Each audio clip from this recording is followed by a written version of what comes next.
नमस्कार, आप राजस्थान देख रहा मेरे साथ मैं हूं शंकर दत्त पंत। खबरों की शुरुआत करते हैं। खबर चूरू से है। चूरू चौपाटी को लेकर शुरू हुई सियासत अब रुकने का नाम नहीं ले रही है।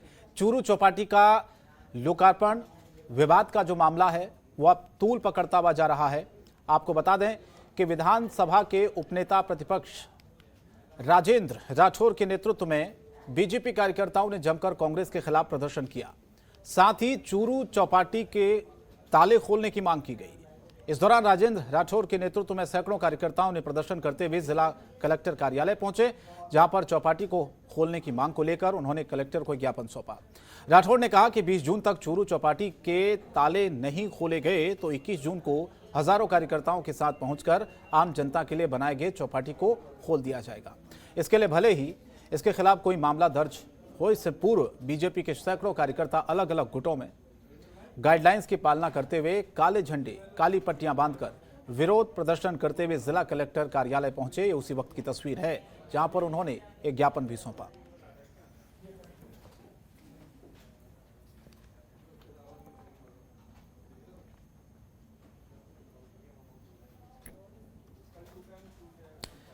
और खबर बीकानेर से है, जहां पर जलदाय विभाग मंत्री के क्षेत्र में लोगों को पानी की बूंद बूंद के लिए तरसना पड़ रहा है।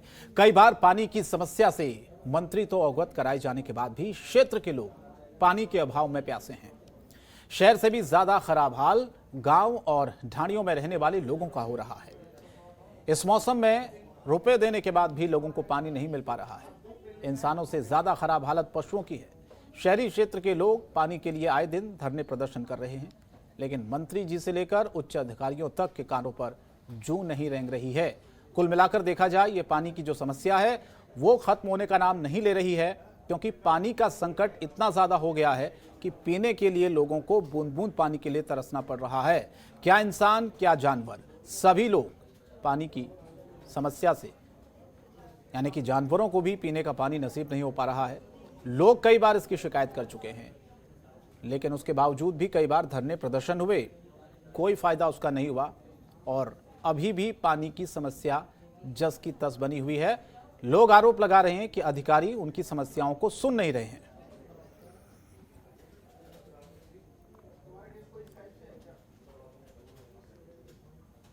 और खबर झुंझुनू से है, जहां पर किसान आंदोलन के समर्थन में झुंझुनू कलेक्ट्रेट पर किसानों का धरना 193 दिन जारी रहा। किसानों ने केंद्र सरकार के खिलाफ नारेबाजी की और तीनों किसान कृषि कानूनों को रद्द करने के अलावा एमएसपी पर कानून बनाने की मांग लगातार करते रहे हैं। उनका ये कहना है कि जो कृषि कानून है उनको जल्द से जल्द रद्द किया जाए और एमएसपी पर कानून बनाया जाए। किसान नेताओं ने यह भी कहा है कि जब तक किसान आंदोलन जारी रहेगा, झुंझुनू में भी किसान धरना देते रहेंगे। आगामी दिनों में बैठक कर आंदोलन को 26 जून से और तेज करने की रणनीति बनाई जाएगी। इस मौके पर किसानों ने एमएसपी पर कानून बनाने और 3 किसान कानूनों को काले कानून बताते हुए इन्हें रद्द करने की मांग को दोहराया है और प्रदर्शन किया है। झुंझुनू की यह तस्वीर है राजस्थान के, जहां पर कलेक्ट्रेट पर किसानों ने धरना दिया है। तीनों कृषि कानूनों को वापस करने की मांग किसान नेता कर रहे हैं और एमएसपी पर कानून बनाने की मांग तेज हो गई है। आंदोलन के समर्थन में 26 जून को किसान आंदोलन को और तेज करने की घोषणा की है और ये किसान जो दिल्ली के चारों तरफ संघर्ष कर रहे हैं उनके समर्थन में झुंझुनू संयुक्त किसान मोर्चा उनके समर्थन में लगातार धरने पर बैठ रहा है। और खबर उदयपुर से, जहां हिरण नगरी इलाके में तुलसी निकेतन की कुछ दुकानें सीज की गई थी, जिन्हें राज्य सरकार के आदेश के बाद फिर से सीज मुक्त कर दिया गया है। राज्य सरकार के आदेश के बाद आज से व्यापारियों ने फिर से दुकानें खोलना शुरू कर दिया है। नगर निगम ने फरवरी महीने में तुलसी निकेतन परिसर में बनी 17 दुकानें और पहली मंजिल पर किए गए निर्माण को सीज कर दिया था। इस पूरे मामले में स्वायत्त शासन विभाग से अपील की गई है कि उदयपुर नगर निगम द्वारा की गई कार्रवाई सिद्धांत के अनुरूप नहीं है। ऐसे में स्वायत्त शासन विभाग के आदेश के साथ ही व्यापारियों ने अपने प्रतिष्ठान फिर से खोल लिए हैं।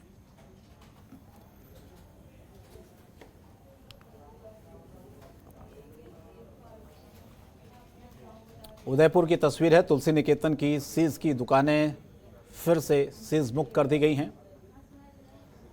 नगर निगम ने दरअसल फरवरी में इन दुकानों को सीज किया था, जिन्हें खोल दिया गया है, सीज मुक्त कर दिया गया है। तो राज्य सरकार के आदेश के बाद अब व्यापारियों ने अपनी दुकानों को खोला है।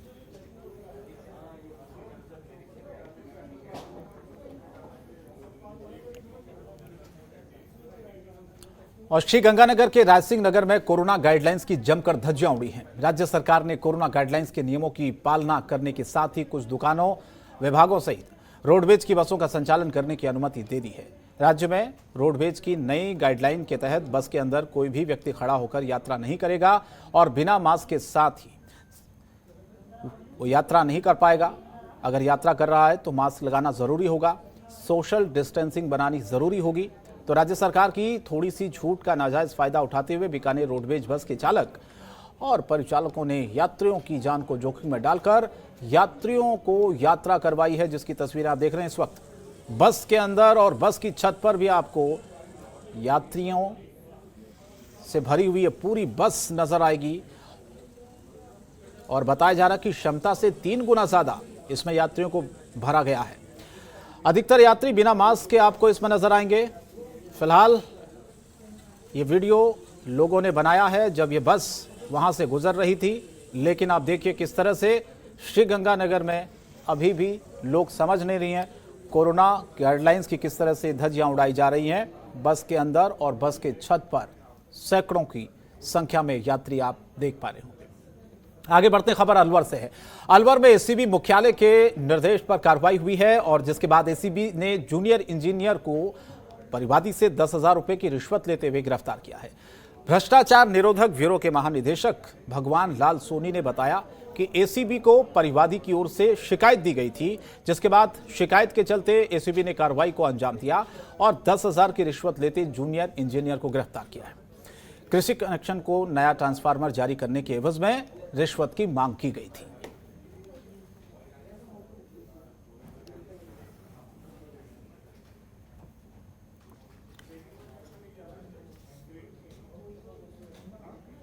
और खबर बीकानेर से है। बीकानेर में हत्या की वारदात का खुलासा हुआ है। 2 आरोपियों को गिरफ्तार किया गया है। इस पूरे मामले की जांच कर रहे सीओ सदर पवन भदौरिया ने बताया कि चतराराम ब्याज का काम करता था। गौरव ने उससे 14,000 रुपए ब्याज पर लिए थे। शंकर इसमें गारंटर था। चतराराम ने 14,000 रुपए बहुत ज्यादा लगाकर गौरव से लाखों रुपए की मांग की और गौरव समेत शंकर को भी धमकाने लगा। इसके साथ ही गौरव के घर के जो कागजात वो ले लिए गए। चतराराम की बदमाशी इतनी ज्यादा बढ़ गई कि उसने गौरव के घर पर कब्जा करने का भी समय दे दिया था। परेशान युवकों ने उसकी हत्या का भी प्लान बनाया था, जिसके बाद वृंदावन एनक्लेव की सुनसान जगह पर ले जाकर दोनों लोगों ने चतराराम की उसी की एस्टीम कार में गला घोंटकर हत्या कर दी थी। तो ये कार के अंदर ही हत्या को अंजाम दिया गया है। हालांकि पुलिस ने आरोपियों को गिरफ्तार कर लिया इस पूरे मामले पर। जिसके गले पे निशान थे, प्रथम दृष्टया ये लग रहा था कि इसका गला घोंट के इसकी हत्या की गई है।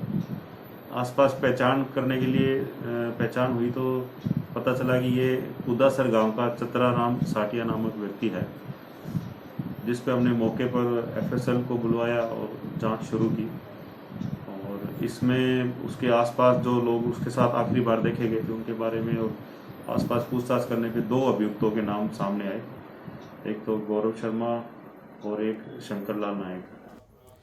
और अलवर के खेलडी का लाल आतंकियों से लड़ते हुए शहीद हो गया। जवान कुछ दिन पहले छुट्टी पूरी करके ड्यूटी पर लौटे थे। अब शहीद होने की सूचना पूरे गांव में जब मिली तो शोक की लहर छा गई। पूरे गांव के निवासी सीआरपीएफ के जवान सूबेदार शेर सिंह जाटव जम्मू में आतंकी हमले में शहीद हो गए। गांव में परिवार को बुधवार देर रात सूचना मिली। परिवार से मिली जानकारी के अनुसार शेर सिंह जम्मू के पंथा चौक पर तैनात थे। बुधवार को आतंकी जब हमला हुआ, गोलीबारी के बीच शेर सिंह शहीद हो गया, जबकि उनके 2 साथी जवान भी इसमें घायल हुए। आपको बता दें कि 47 साल के सूबेदार शेर सिंह ड्यूटी के दौरान पूरी तरह से मुस्तैद रहते थे। आतंकी हमले की भनक लगते ही उन्होंने आतंकियों की गोली का पूरा जवाब देने का प्रयास किया, लेकिन इस हमले में वो शहीद हो गए।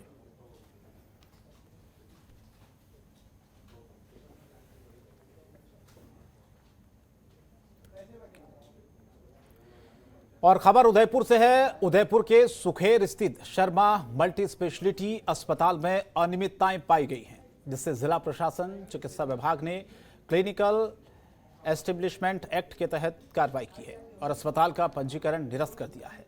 इससे अब अस्पताल की तरफ से भी किसी भी मरीज को इलाज नहीं दिया जा सकेगा। कार्रवाई के दौरान स्वास्थ्य विभाग के तमाम अधिकारियों के साथ पुलिस फोर्स मौजूद रही।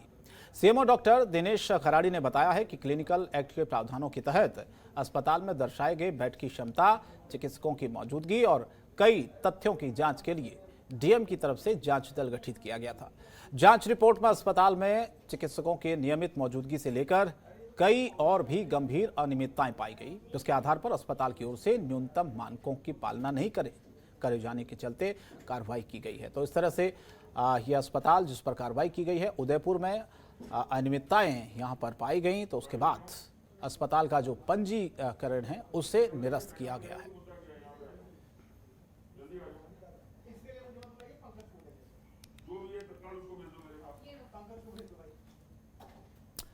उदयपुर संभाग के सभी पुलिस अधीक्षकों की बैठक आयोजित की गई है। उदयपुर रेंज के आईजी सत्यवीर सिंह ने यह बैठक ली है, जिसमें मुख्य रूप से क्राइम कंट्रोल पर चर्चा की गई।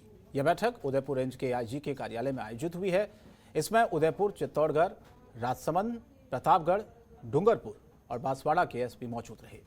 आपको बता दें कि इस बैठक के दौरान मुख्य रूप से जिले में अपराध की स्थिति पर चर्चा हुई। इसके साथ ही जिले में कैसे हालात हैं और पुलिस को कितनी सफलता मिली, इसकी भी जानकारी ली गई।